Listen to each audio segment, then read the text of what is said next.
So, okay, let's start off with GJ. I closed the trade out. One I closed manually, the other one hit take profit because I put the take profit here. Um, and good, I'm glad I did that. So the whole premise of yesterday's trade was the four principles that I go by. 4/5, including, the lower time frame entry signals, but it'd be the directional bias based off of the weekly and the daily. The fib level is at least 38.2%. And the supply and demand levels, which I haven't been using since last year consistently, to be honest, but I do want to get back consistent and using supply and demand zones on slightly higher time frames than just the 4 hour. Between the 4 hour and the daily, I think are pretty solid levels. So let's start out with number one, the directional bias. We understand that taking everything off right now, we are creating higher lows. We see a bearish candle, we see a bullish candle that broke with these two candles to the left. That means we are now in a bullish trend. We come down, make a retracement. We are maintaining higher lows. Yesterday's daily candle closed as a wick, rejecting the downside, meaning that there is a chance that we're going to have more buyers and sellers. However, the thing I don't see with this trade is a level of demand to go with that request to continue bullish. Don't say it. It's not super clear. But that's fine because regardless, price still created support right here. Before I get into more GJ buys, I would like to see it come back down here. I'm not gonna lie. Because that's the only place we actually have any form of demand, and that's the only level where we could have a high probability setup before breaking out of this consolidation area, right? So I'm gonna just stick with my bias on that and just wait. Now for gold, like, yes, we're bullish on the monthly and the weekly, but look how the previous weekly candle closed though. And you remember we're at a high. So this candle had a whole lot of bullish momentum. That's all great and good. But what happened with this bullish candle? Why did we close so much weaker than the candle before? This looks like a slowing down of momentum. And if that's the case, I'm probably not going to want to go heavy on buys this week because the chance of the following candle closing bullish, it's possible, but it's not very likely because of how this previous candle closed. We can see that we're losing momentum right now. So if we look at it that way, we also have to recognize, let me just take off everything. Put this back on. Okay, the rules. Okay, so this is the rules, right? Like, look at all that wick rejection to the upside. I would absolutely need for price to come back down to a level that it has acted as resistance or support before, like right here.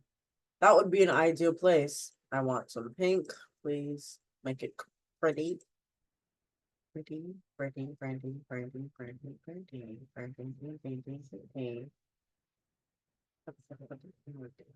I'm just a girl. Okay, so I would want price to come down back into this level before I take any type of buys.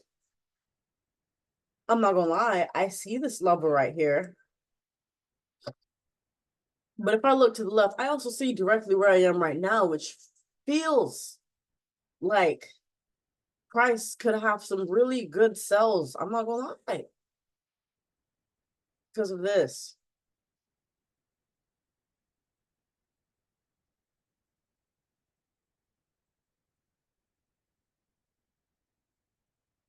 Because honestly, if price comes back up here around 9, 10 o'clock, you're gonna make me think that this is where you want to go. Because of how the higher time frames are closing and because of how it's losing momentum. But again, I don't really trade counter trends like that. I just wait for price to go back and do what makes sense. But on the daily time frame, we are directly in a level of resistance. So that's not something I would really want to play with now that I'm looking at it.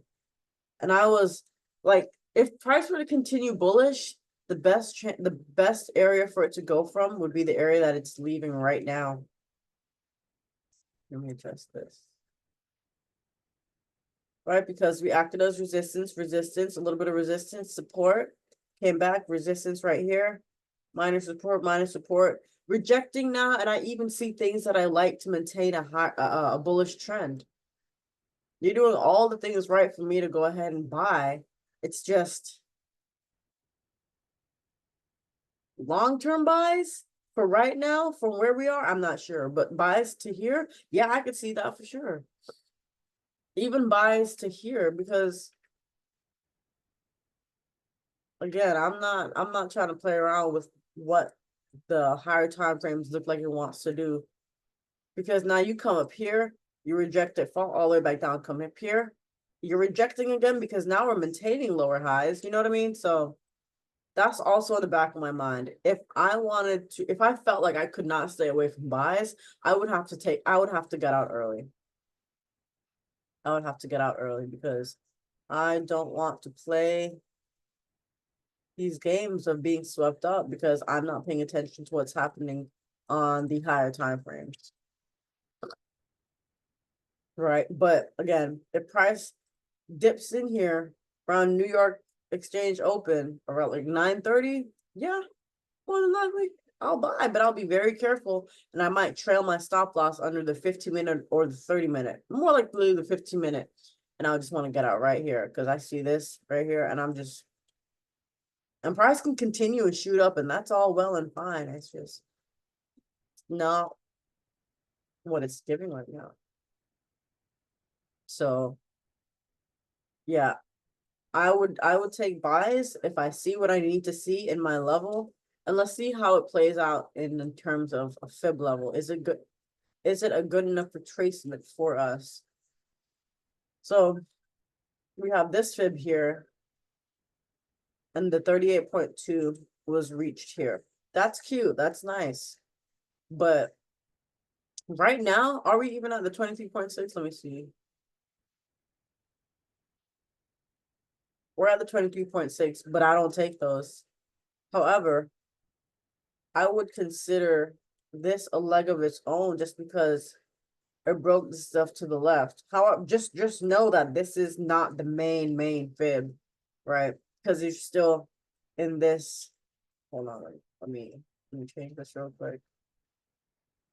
Because we're still in this leg right here. This leg where we encapsulated all of this. This is where we're still hanging out, you know. So gold could go either way. On the higher time frames, it doesn't look like it wants to continue bullish too much. But on the lower time frames, you know, we could get a push, a nice bullish injection of volume. So, oh, hold on, we got some news too. We got news at 10, so that'll help shape the direction for the rest of the week. All right, happy trading, y'all.